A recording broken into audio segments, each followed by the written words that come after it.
Well, well. Welcome to my talk show.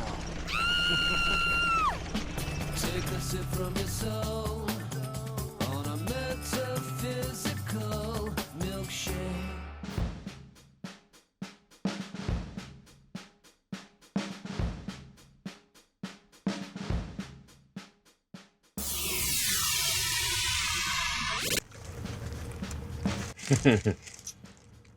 Tasty chicken burger.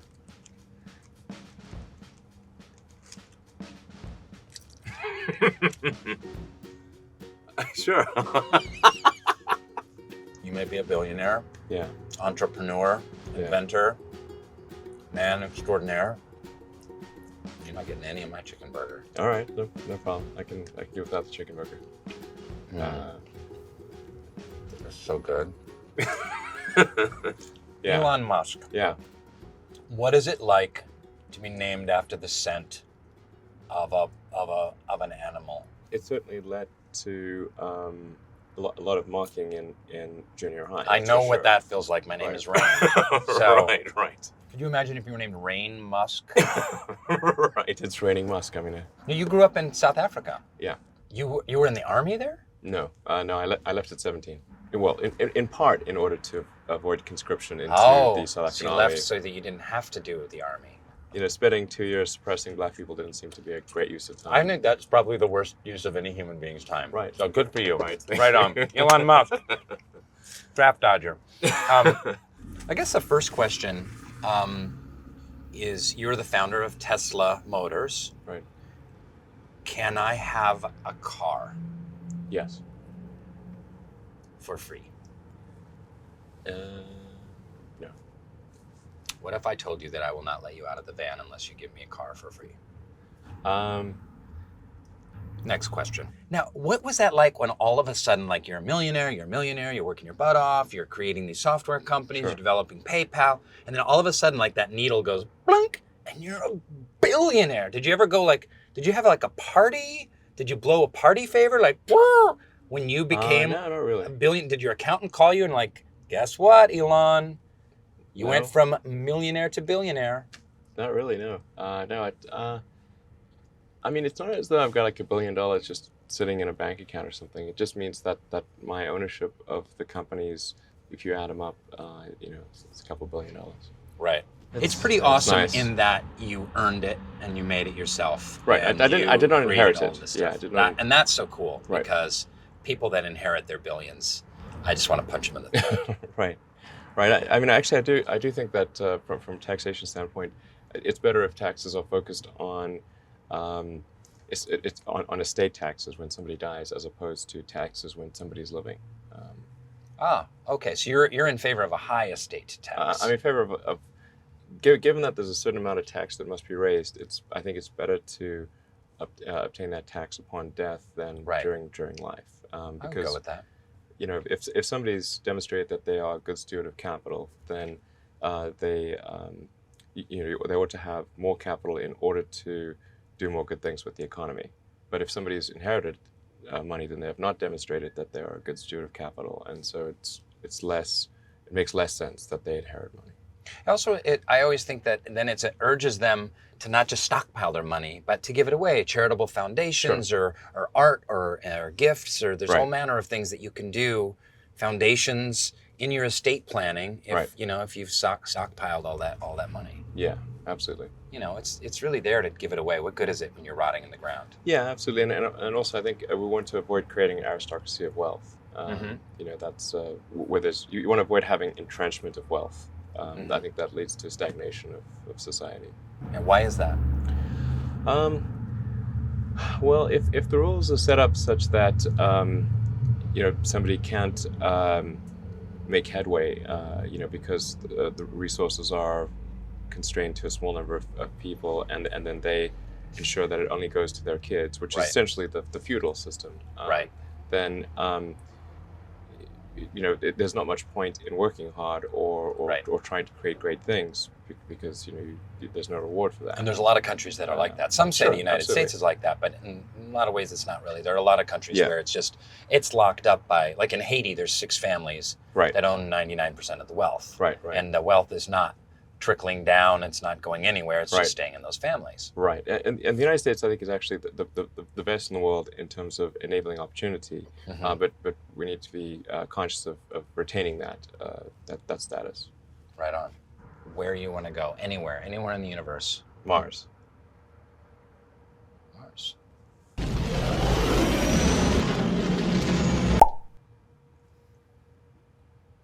Wow, we're there. And you didn't even need a spaceship. You just needed a van. Yeah. Why did you want to go to Mars?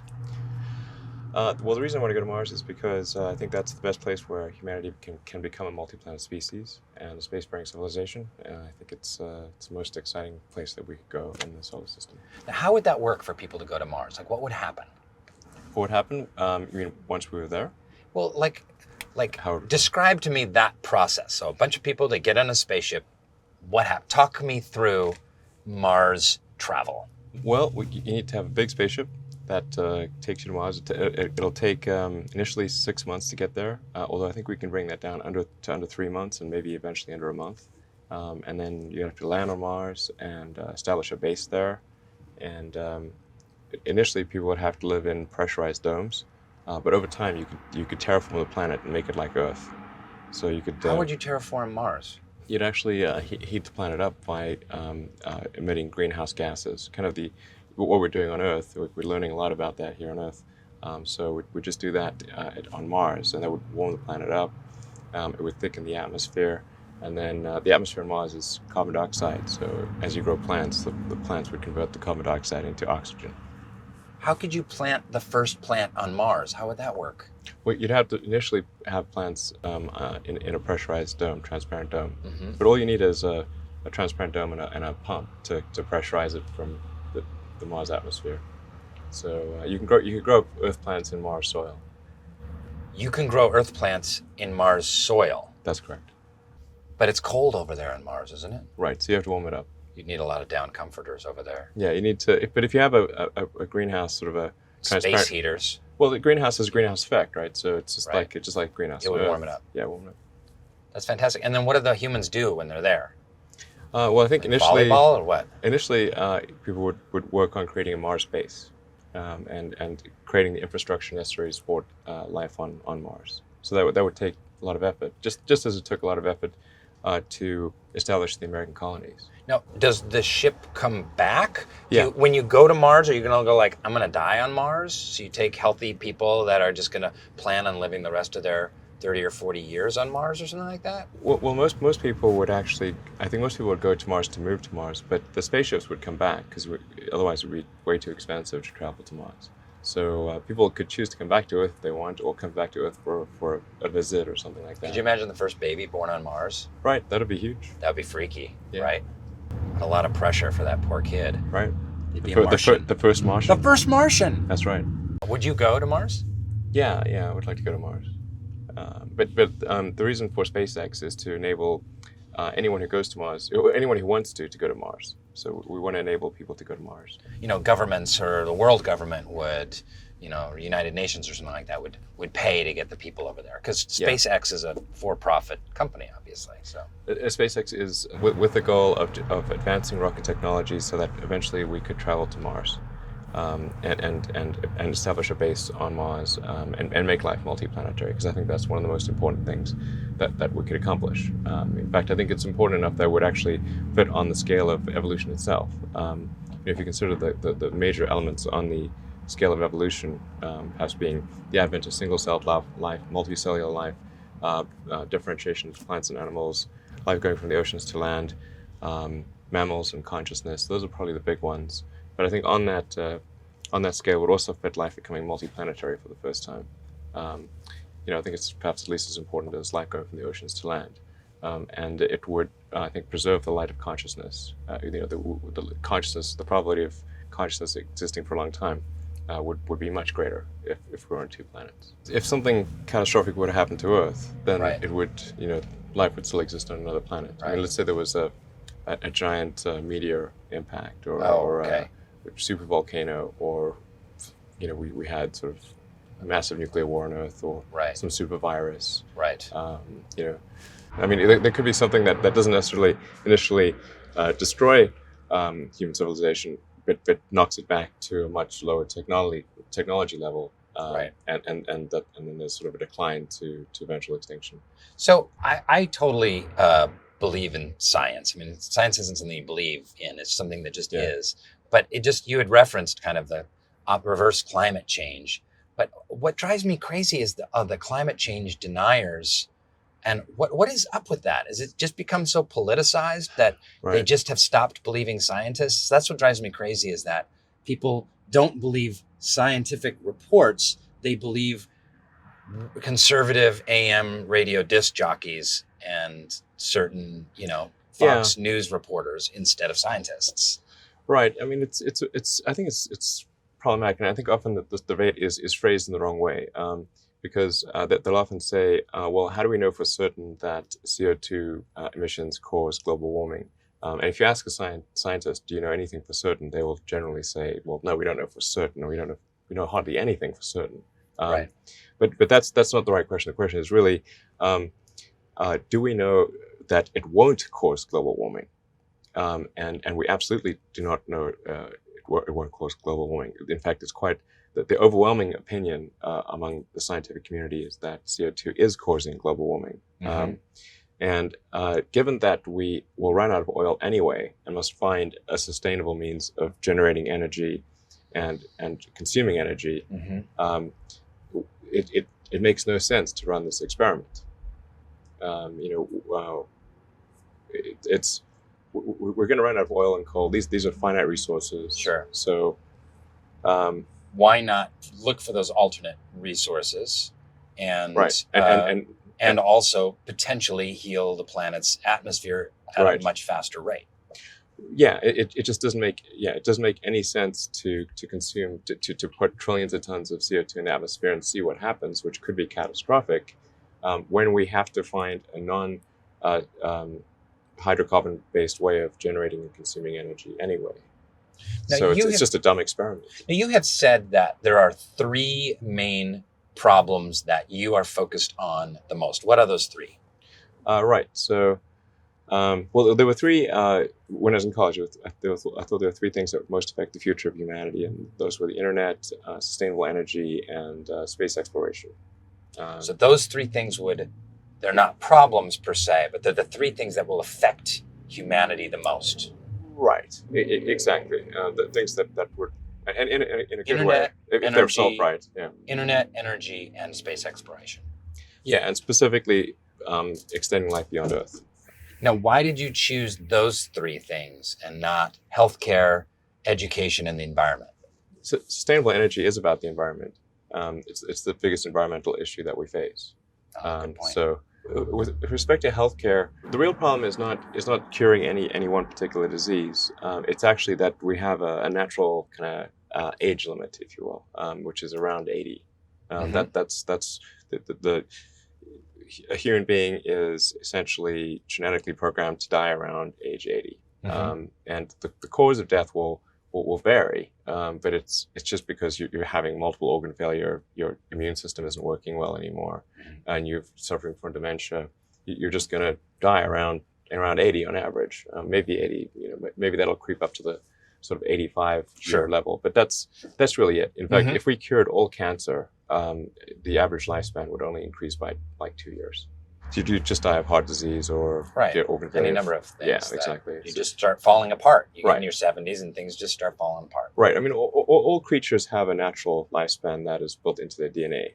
So, for instance, fruit flies live I think a few weeks. Right. And it really doesn't matter. Can you reprogram the DNA? Well, Can you get in there and do that and reprogram human beings to live to 150? Well, see, that's essentially what would have to happen is in order to live longer, and particularly live longer in a sort of good way, In a healthy way.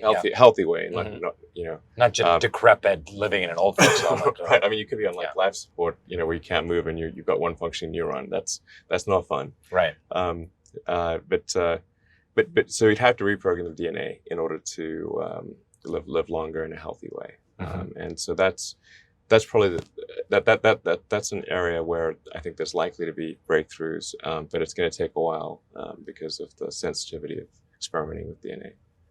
Right.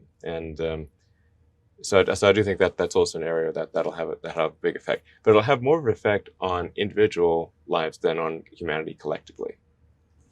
Gotcha. Now, you have been called real life Tony Stark. You're inventing lots of cool new stuff. What does that feel like? Well, I guess elements of it are true. Although, I mean, Tony Stark doesn't have 5 kids, so I get, I spend more time at like Disney World or Disneyland, really, because I'm in California, than I do, having parties and stuff. Well, I Right. like having parties. Seriously. I could probably make a flying suit, but I think You could make a flying suit, Sure. and you're making solar power. Sure. What are you thinking? Think. I mean, Elon. there's no strange. I mean, what would I do with a flying suit? I mean, I could tell you 1,000 things to do with the flying suit. You fly around in it. It would look awesome. it would look awesome, but You could blow up things. I'd probably be locked up. Hey, listen. I thought that we were going to be flying around in jetpacks now. Right. Can you be the guy? Can you make the jetpacks, please? I mean, people actually have made jetpacks and rocket packs. I've seen them on YouTube, but they crash all the time. That's the problem. See, it's like you can't have random people flying around with jetpacks because they'll Could you- They'll crash on you. But could you imagine the air in Los Angeles if there were jetpacks? Right. No, it would just I be mean- like, it would be swarms of gnats bumping into each other and people going, Right. I mean, people cutting each other off. It would be awful. if somebody crashes, you have to be constantly looking up in case somebody's with a jetpack Right. lands on you. That's true. It'd be Yeah. Okay, we kind don't of a need dodgy jetpacks. situation. Yeah. So, Um, what do you think about the singularity? Well, so the singularity is what What's the singularity? that's the point where artificial intelligence exceeds human intelligence, and the reason it's called singularity, and I think Ray Kurzweil coined that term, is because after that we don't know what's going to happen. What will happen? If you've got some sort of super smart computer that's increasing into intelligence in kind of a runaway fashion. Do you have a spiritual life? Well, it sort of depends on what spiritual means. So what do you think spiritual means? I mean, it is one of those words that kind of needs to be defined for everyone. Some people, it's like their religion, and it's a very specific kind of thing. For some people, it's a very vague kind of yoga and crystals and some meditation classes and stuff like that. And for me, it is the life of the human being that's beyond the physical and the material. That also is a little bit more than just thought, because we have thoughts. Right. But those are physical because there's neurons that are bouncing around. Right. So- I mean, maybe there's some dimension where thoughts exist or something. Because I don't, what is a thought? And what is a, I mean, is it? I mean, I'm not sure what thoughts are. Whether there's some manifestation of thought in a way that is different from the physical dimensions we're aware of. And there's certainly things that we don't understand about the universe. But I'm less convinced that there's, say, some super consciousness watching over our every movement and kind of evaluating it against some criteria, and deciding whether we're going to go to one place or another when we die. I think that's unlikely. Right. I think that's very unlikely, Right. too. I personally do believe in God, but I don't define God in that way. I would define God as closer to being like science, Right. or the energy, the laws that propel science, because science really quantifies. So what is it quantifying? Yeah. Yeah, exactly. I mean, and it does beg the question: if there is some super consciousness, where did the super consciousness come from? So I think the most likely explanation is that complexity evolved from simplicity. That the simple elements over time combined to become more complex and arrived at what we are. It's also possible, though, that we're in a simulation. That we're in a simulation like the Matrix? Yeah. Well, different from the Matrix, but a simulation of sorts, yeah. Well, this whole world could be a dream. Could be a dream, yeah. Yeah, but I mean, it could be a simulation. I mean, have you ever played like these, like the advanced video games and how realistic they were getting? I know. It is like a whole nother life. Right. Yeah. With the goggles and everything, and 3D and Yeah. all of that stuff. It could be that that's that's what we know to be Earth. Maybe we're some other creature's avatar. You're blowing my mind. You deal with so much stuff. I mean, you deal with space travel and energy and the source of consciousness, and you're thinking about all of these giant life's big questions. What blows your mind? What gives you awe? Well, I think that, I mean, the nature of the universe gives me awe, and just the huge expanse of the universe, and just how far away things are and how big they are, and the fact that there are things like supermassive black holes that are equal to 1 billion suns. What about dark matter? Doesn't that freak you out too? Yeah, and dark matter is also. I mean, dark matter and dark energy are kind of interesting, because I'm not sure what those actually are. People don't know what those actually are, and it's particularly dark energy. In fact, this is why, that may be an argument for this being a simulation, because in a simulation, you wouldn't, you could just make things be however you want. The laws don't all have to be consistent. But that could be a great argument for heaven and earth, and it's another way of looking at it, is that this physical plane is like a video game, and we're down here thinking it's very real, just like our avatars do in Call of Duty or whatever game we're playing, and then we get unplugged in our 80s, and then we're onto some other plane or some other reality, right, where we go, oh, that was just a video game, right, that whole time, and I thought it was real. Yeah. What would you say to young people that want to change the world, that have big ideas? What advice could you give? I would say, go do it. Just go out there and do it. The biggest thing I think people fail to do is that they're too afraid to try things. That they shouldn't be afraid of failing, and they should just go and do it. Did you fail at anything that you tried? I've lost. I've not lost a war, but I've lost battles, certainly. The first 3 flights of the Falcon 1 rocket, they crashed. So. Wow, that must have been a big bummer. Yeah, it was a big bummer. Did you cry? No. No? I'll make you cry. With the new lightning round from SoulPancake. Do you own my book? No, I don't. You suck. Okay, what do you worship? Well, I don't really worship anything, but I do devote myself to the advancement of humanity using technology. What can technology never replace? I think human feeling. Are you a workaholic? I suppose I am. I work a lot. What fuels your creativity? Pressure. Necessity. What do you do to unplug and relax? Well, I like going to the movies. I like going to parties, having dinner with friends. I go to Burning Man. That's pretty fun. Did you go to Burning Man? Sure. What do you do there? It's just like a crazy sort of Mad Max meets Vegas meets Alice in Wonderland. Do you put on a hippie wig? No, I usually have some kind of costume. I went as Darth Vader once. Do you believe there's life on other planets? I think there's a good chance that there's simple life on other planets. It's much more of a question as to whether there's complex life like consciousness. With all the trillions of stars and all those trillions of planets, you don't think that, isn't that an arrogant statement to say we're probably the most evolved in all of the universe? Well, no, I'm not saying that we probably are. Just I think that the chances of consciousness are much lower, particularly in our galaxy. Because we have to ask the question, if there's consciousness, where is it? Can science and religion coexist? Probably not. Do you pray? I don't. I didn't even pray when I almost died of malaria. Wow, that's really not praying. Right.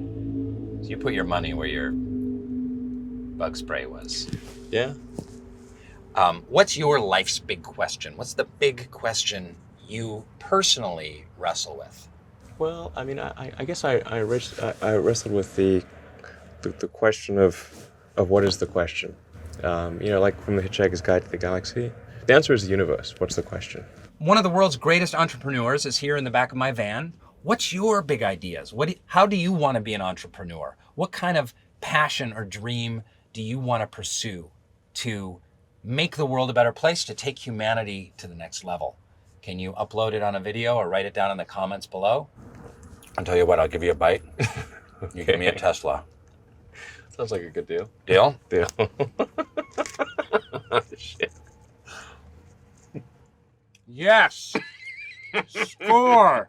SoulPancake, subscribe!